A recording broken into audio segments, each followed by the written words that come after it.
y todo lo que usted se pueda imaginar, porque ella tiene muchas condiciones, muchas cualidades, mucho carisma y muchos éxitos sobre todo. Buenas tardes, licenciada Audrey Reyes Núñez.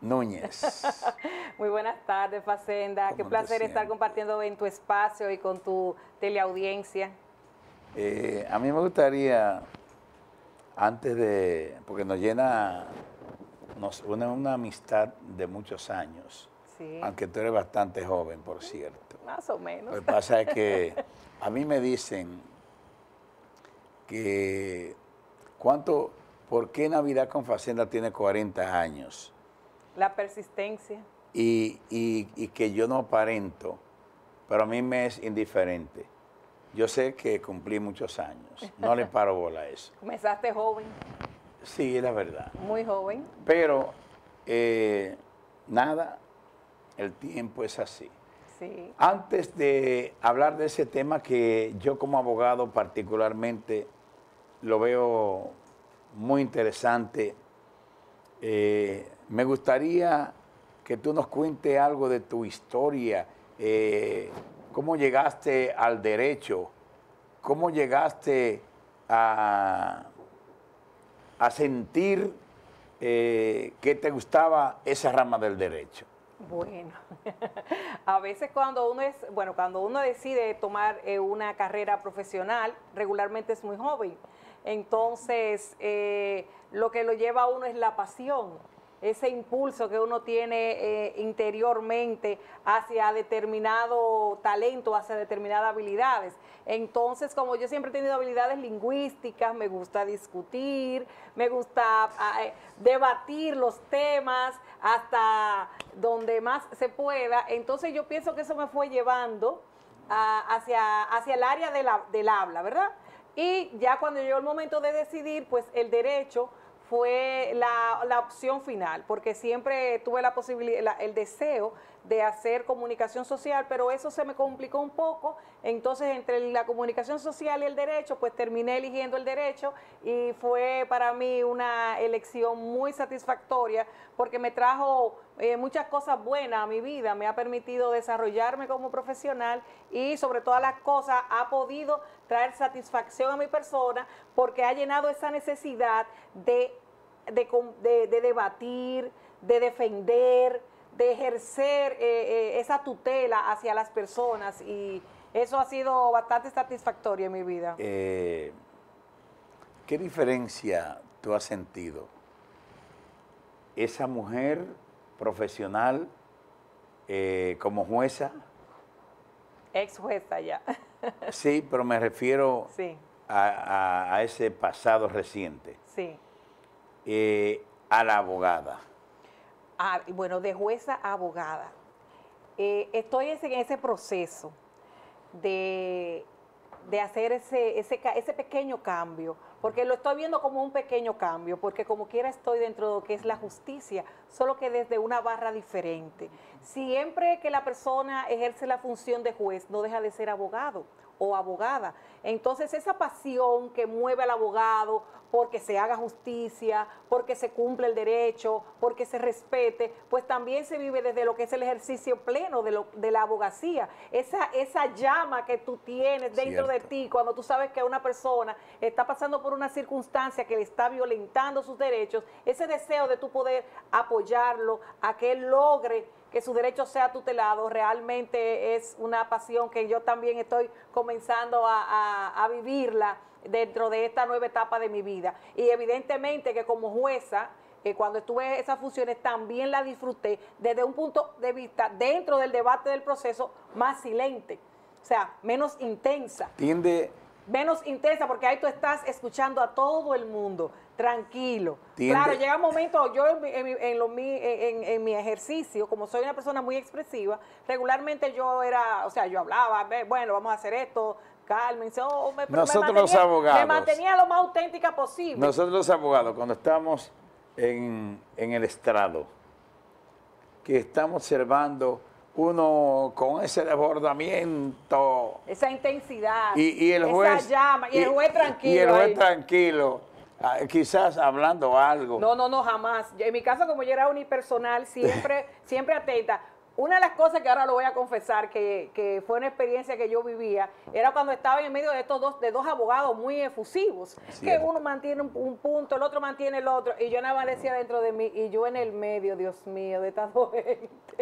Y tiende a ser bondadosa un juez cuando está al frente de ese... Bueno, una de las cosas que yo luché, o no que luché, que traté de preservar en mi persona fue la autenticidad, mi condición humana. Pero yo le decía muchas veces, le decía en muchas ocasiones a los abogados que ejercían frente a mí, que yo tenía ese privilegio de escucharle, le decía, a que ustedes me oigan que yo diga algo, porque algo me toque como ser humano, olvídense de eso, que yo le voy a fallar como lo que esté en el expediente, lo que esté en la prueba. Ahora, hay cosas que están diciendo aquí que yo tengo que decir algo, porque realmente somos seres humanos. Pero, aunque yo diga eso, y los abogados que hayan ejercido conmigo saben que era así, aunque yo diga esto, yo voy a fallar lo que esté en ese expediente, pero Dios mío, ¿cómo era que pasaba esto, pasaba aquello?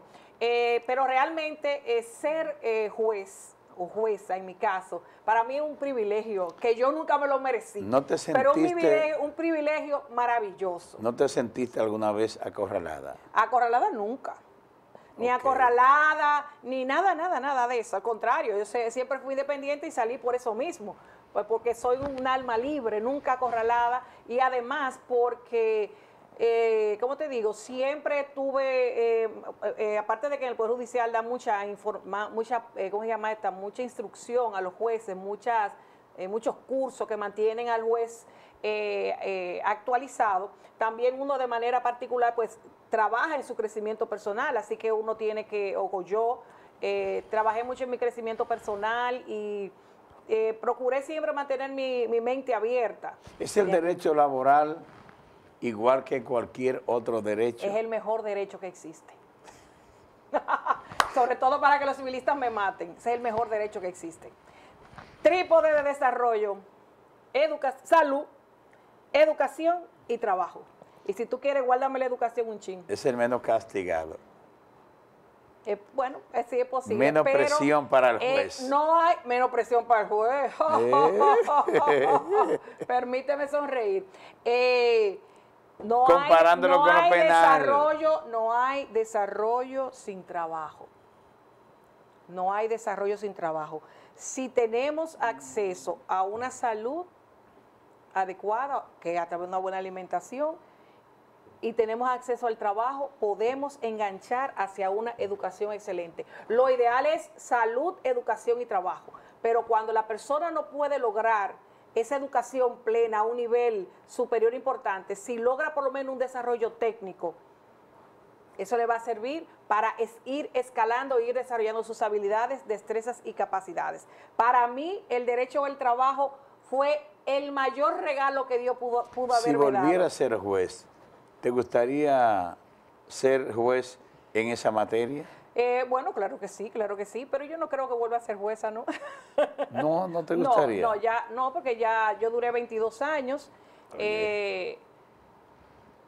tomé la decisión de retirarme y ya voy a tomar otros rumbos y voy a seguir hacia adelante, esperando que Dios sustente mis pasos. La verdad es que... Pero ser jueza fue una experiencia para mí maravillosa. Tiene muchos dotes. Maravillosa. Tener un ser humano delante de ti, escucharlo, aprender de esa persona, es algo que no te lo da ninguna universidad.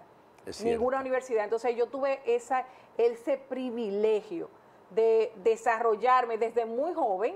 O sea, fui de las juezas más jóvenes del país cuando comenzaron a asignar los jueces en el año 97. Yo y 2 o 3 juezas más fuimos de las más jóvenes.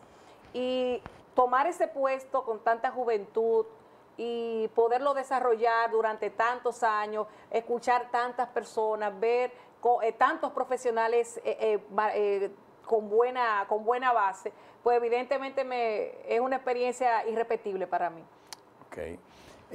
Siempre superable, porque no podemos superar, pero cierto. hasta ahora fue una experiencia maravillosa para mí. La Vega lamentó, según me enteré, no quise decírtelo, Sí. porque en verdad soy tu amigo y de tu familia. Claro.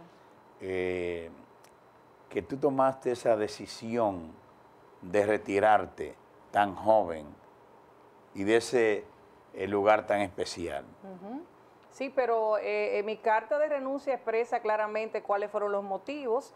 Fue una decisión... ¿Se puede saber si es posible? Claro que sí. Bueno, no quiero entrar más en detalles de eso, pero sí, fue una decisión que está clara. Yo la comuniqué a través de los medios que yo utilizo, mis redes, Okay. y se hizo bastante público. Simplemente hay una serie de circunstancias con las que yo entiendo que no estaba de acuerdo y decidí tomar la decisión de retirarme.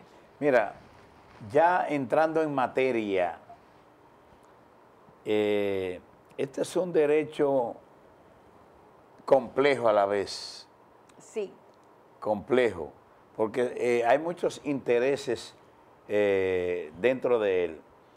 Más cuando viene el juicio y el debate entre las dos partes.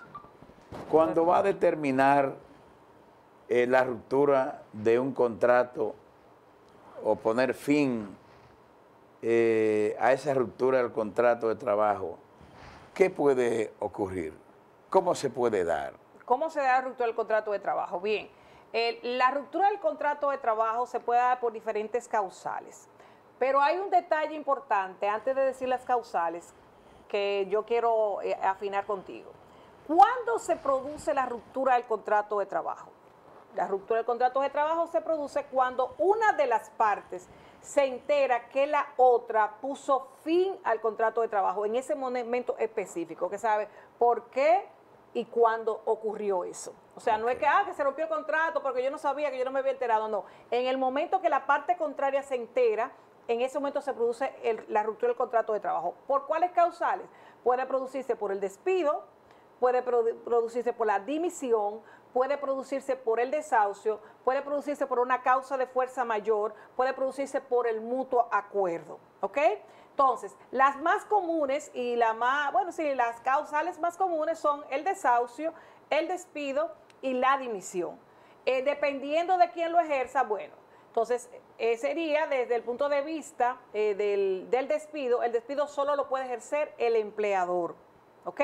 El empleador toma la decisión de despedir al trabajador o a la trabajadora. La dimisión la ejerce solo el trabajador. El trabajador, en base a una falta que comete el empleador, decide poner fin al contrato de trabajo. En el caso del desahucio, ambas partes pueden ponerle fin al contrato de trabajo, tanto el empleador como el trabajador, dependiendo de si la causa de ruptura está bien realizada, ya sea justificada. Si es justificada, no le corresponde las prestaciones laborales, y si es injustificada, sí le corresponde las prestaciones laborales. Eso en el caso de la dimisión y en el caso del despido. En el caso del desahucio, depende de quién lo ejerza. Si lo ejerce el trabajador, no tiene que pagar prestaciones laborales. ¿Y si lo abandona el trabajador? Voy a ir con el abandono. Si lo ejerce el empleador, sí tiene que pagar las prestaciones laborales. Qué bueno que me hiciste esa pregunta. El abandono por sí solo no pone fin al contrato de trabajo. ¿Cómo? No. El abandono es una falta cometida por el trabajador que puede ser empleada por el empleador, valga la redundancia, para despedirlo. ¿Entiendes? Porque ¿qué es el despido? El despido es la ruptura ejercida por el empleador fundada en una falta del trabajador. Bien, esa falta podría ser el abandono de trabajo por parte del trabajador. ¿Me entiendes? Y en un caso que ese trabajador lo acusen de sustracción de un bien en esa empresa y no se lo demuestren, ¿qué ocurre? Bien, vamos a ver. Si el empleador lo despidió por esa causa, que es lo que entiendo que tú me estás diciendo, sí. Bien, el empleador tiene que cumplir una serie de requisitos. Y demostraciones. Sí, espérate. Primero una serie de requisitos con el despido. ¿Cómo se ejerce el despido? Tenemos que ver los diferentes pasos. El despido, el empleador debe comunicárselo de manera inequívoca al trabajador, que esté claro que al trabajador está siendo despedido, ¿verdad? Ahí se materializa el despido. Una vez comunicado, tiene que decir cuál es la causa. te estoy despidiendo porque me robaste, tú has planteado, me robaste, me sustrajiste determinadas piezas o equipos de la empresa. Después que lo comunica que ya el trabajador está fuera, o sea, sale de la empresa, se rompió el contrato de trabajo, entonces el empleador tiene 48 horas para comunicar a las autoridades de trabajo que rompió ese contrato de trabajo y por esa causa. Bien, después que comunicó esos 48 horas, entonces ya se produjo la ruptura del contrato de trabajo y quedó formalizada. Si el trabajador reclama en los tribunales, porque es posible que haya un mutuo se quede ahí, no, que el trabajador no reclame porque entienda que quizás cometió esa falta y se quede, no, yo no voy a reclamar nada porque impune. Exacto, se quede eso ahí, ya se quedó ahí. Ahora, si el trabajador reclama en justicia, el empleador que ya lo despidió, que comunicó a las autoridades de trabajo ese despido en las 48 horas, debe demostrar en el tribunal que esa falta que él alega que cometió ese trabajador, que le sustrajo determinada pieza, que le sustrajo determinados equipos, o que le sustrajo dinero, que cuándo lo hizo, cómo lo hizo, o sea, la prueba de esa falta que alega. Una vez que presenta la prueba, el juez decide si usted probó o no, ¿verdad? Porque ya viene el debate, ahí viene un proceso de prueba que ya depende de la soberana apreciación del juez en cuanto a la prueba que usted haya presentado. Si el juez determina o la jueza determina que usted probó la justa causa, entonces el trabajador se declara justificado el despido y el trabajador no tiene derecho a prestaciones laborales. Si no prueba la causa que alega, entonces el despido es injustificado y por tanto le corresponden al trabajador las prestaciones laborales correspondientes, las prestaciones laborales relativas a un despido injustificado. Lo mismo ocurre con la dimisión. El trabajador debe informarle al empleador: no voy a trabajar más contigo por esta falta. Podría ser, por ejemplo, una falta muy común: no trabajo contigo porque no me tienes protegido en la seguridad social. Entonces, el trabajador se lo comunica al empleador y después que lo comunica al empleador tiene también 48 horas para informarlo a las autoridades de trabajo.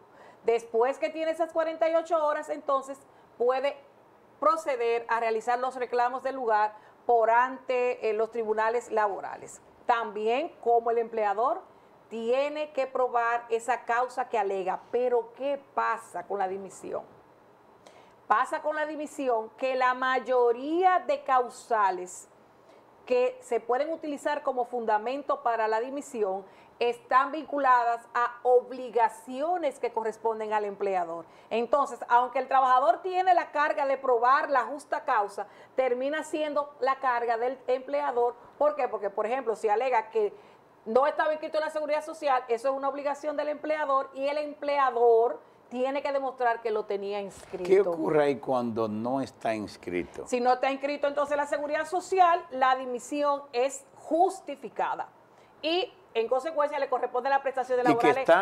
Le corresponde la prestación laboral del trabajador por la dimisión, pero también el trabajador o la persona que presta servicio puede reclamar daños y perjuicios por la falta de protección a la seguridad social, que era una obligación del empleador cumplir, porque la ley de trabajo dice que todo lo que los empleadores realizan en violación al Código de Trabajo compromete la responsabilidad del empleador.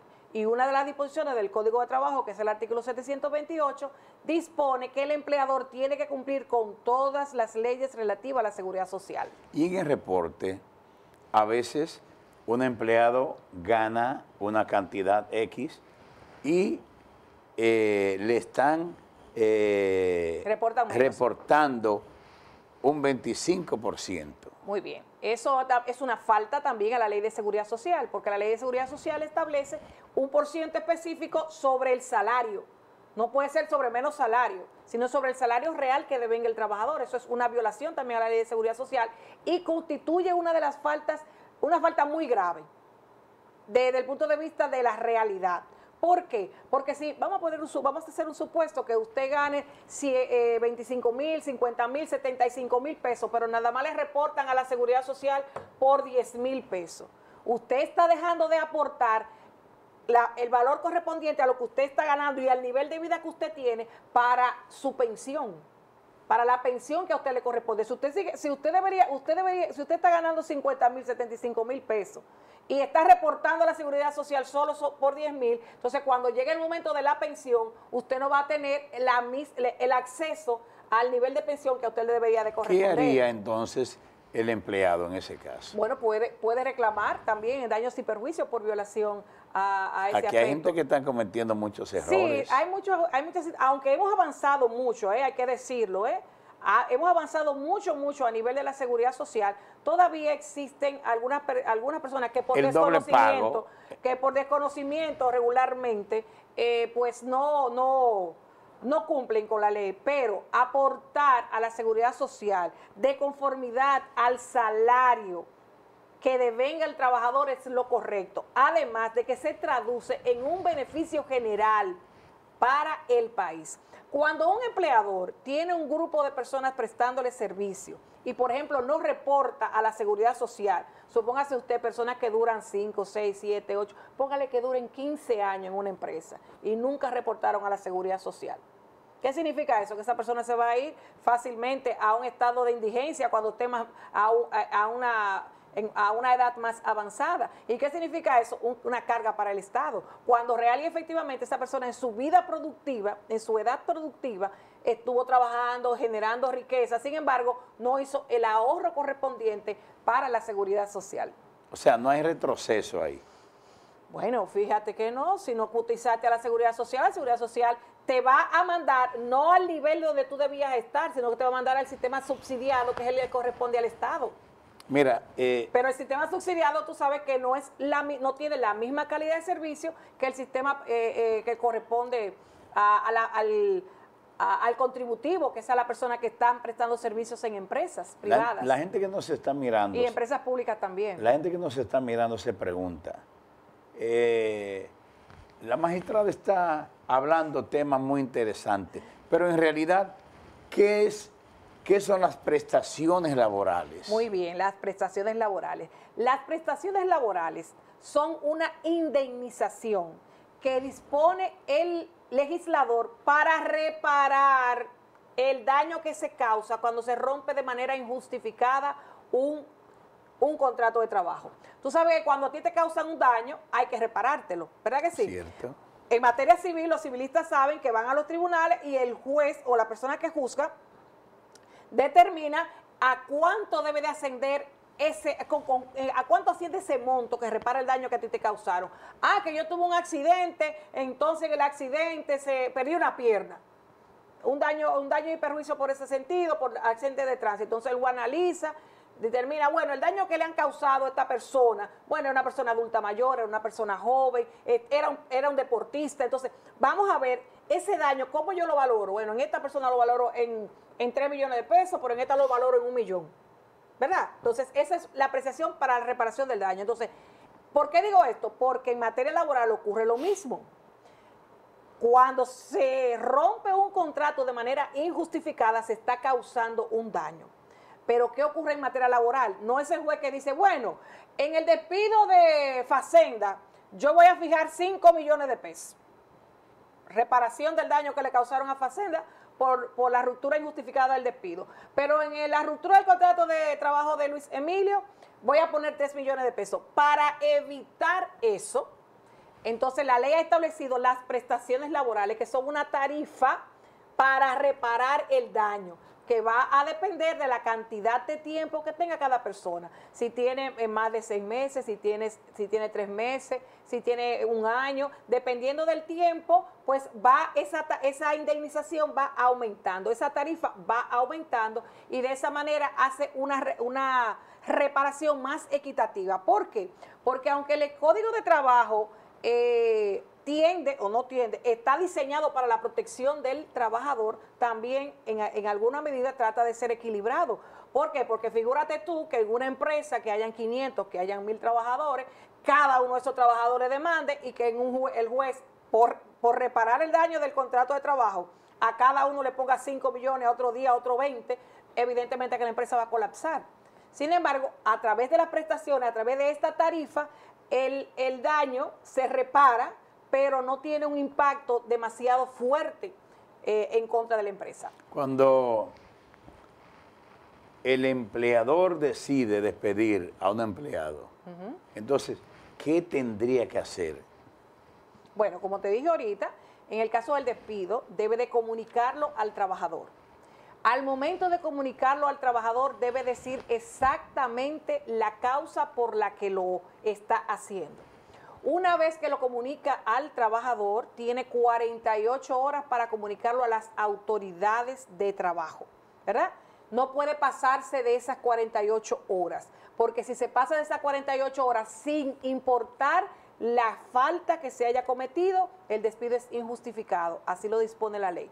Dentro de las 48 horas, es como las mismas 48 horas en materia penal, sí, pero en materia laboral esas 48 horas son fulminantes. O sea, la jurisprudencia ha establecido que prácticamente el juez no mira la falta.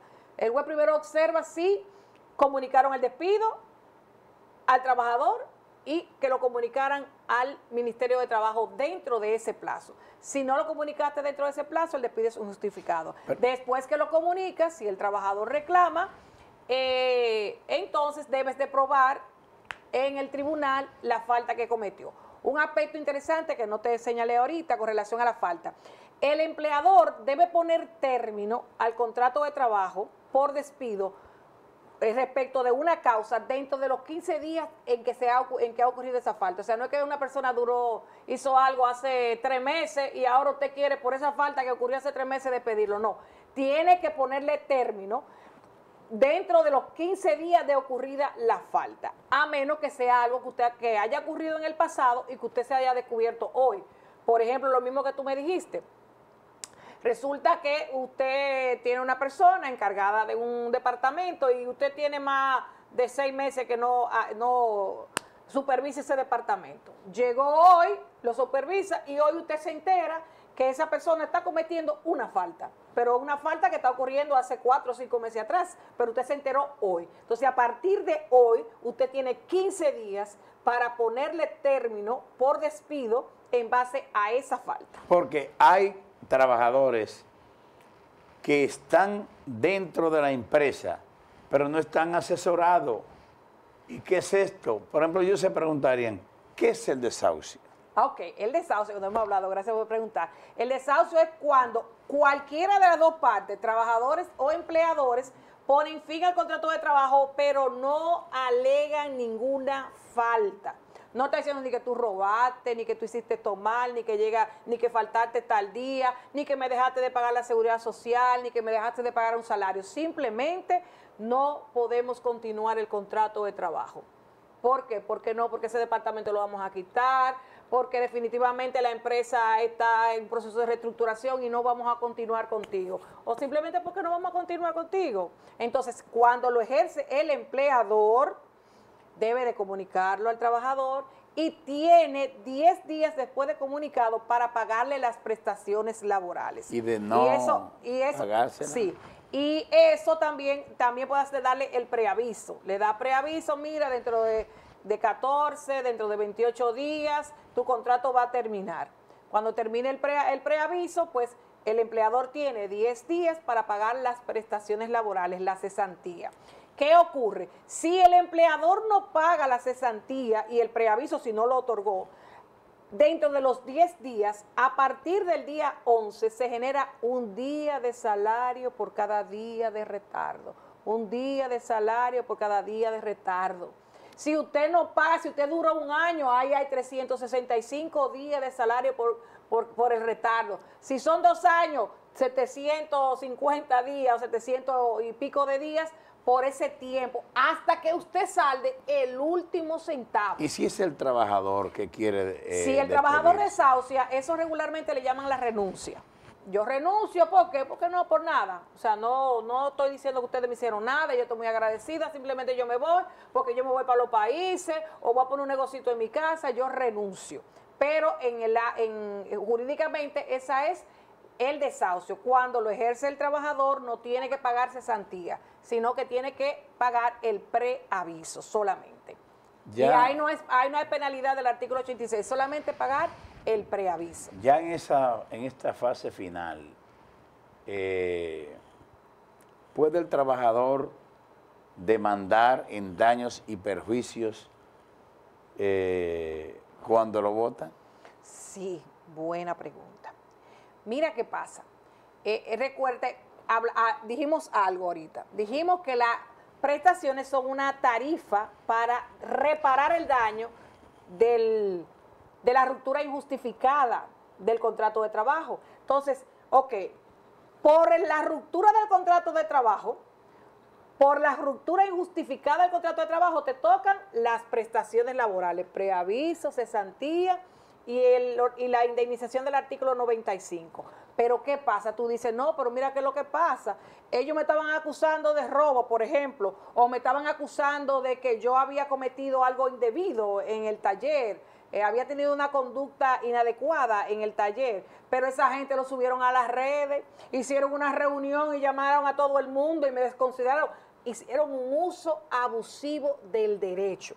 Recuerda que tenemos esa figura jurídica. Usted tiene el derecho a hacer determinada acción. Por ejemplo, el empleador tiene derecho a despedir al trabajador. Ahora, de que usted tenga derecho y que usted abuse de ese derecho, entonces, en los casos que se produzca un abuso de derecho al momento de poner fin al contrato de trabajo, el trabajador puede demandar en daños y perjuicios extra al empleador por la conducta que ha observado en contra del trabajador, ya sea porque haya difamado al trabajador indebidamente, ya sea porque, por ejemplo, lo haya agredido, aunque, por ejemplo, el Código de Trabajo dispone que la agresión, pero si usted entiende que haya sido algo desmedido, abusivo, o sea, más allá de lo que es una simple falta.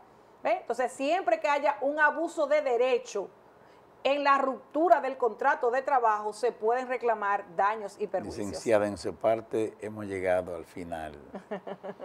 ¿Qué mensaje usted le da a esta gente, al empresariado, para que se manifieste de una forma sutil ante la persona que tiene que ver con ese caso, que es el trabajador? Bueno, yo pienso que lo más importante que debe tener pendiente una empresa es la organización.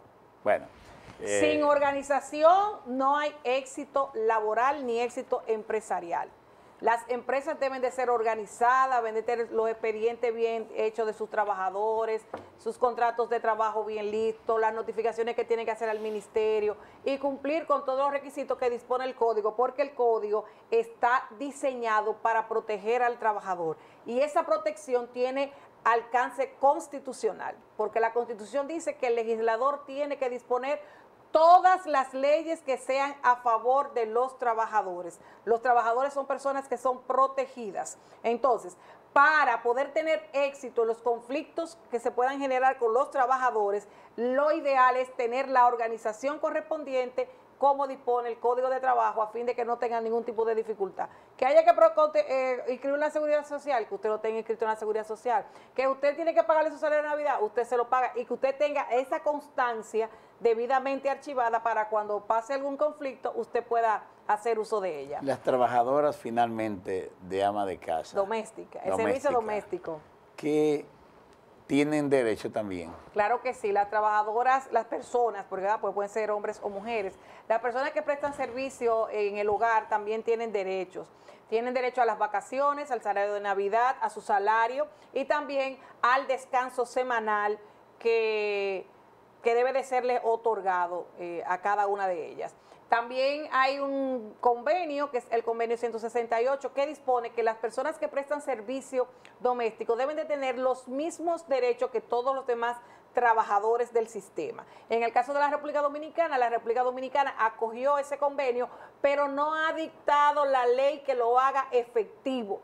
O sea, además de eso, por ejemplo, la Seguridad Social no ha dispuesto reglamento para el registro de las personas que prestan servicio en el hogar.